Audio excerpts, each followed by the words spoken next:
Welcome to Man Does Tech, where I solve the problems you didn't even know you had. You begin by preparing a confined environment so dependencies do not leak. Create a venv and activate it. Install Python 3. 11 Plus and the framework you chose, for example Fast API for async speed or Flask for simplicity. Once done, scaffold routes, a basic app factory, and a requirements file. Make sure to initialize Git now and commit your working scaffold. This saves time and gives you a rollback point. You will iterate from this reproducible baseline. You now implement the core. Define your endpoints and data contracts, because clear contracts prevent rework.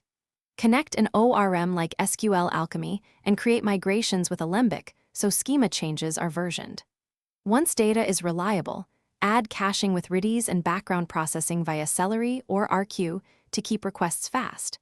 Make sure to add authentication using JWT or OAuth2 and centralize config. Then write tests that exercise main flows. You finalize by containerizing the app and wiring up continuous integration so builds are repeatable.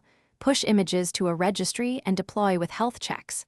Once live, add structured logging, metrics, and alerts so you know when performance slips. Run load tests and configure graceful shutdowns to avoid losing requests. If something breaks, check the app logs and trace the request path. Correlate request ID across services to isolate the failing component quickly, then roll back if needed. Thanks for watching. If you found this helpful, don't forget to like and subscribe.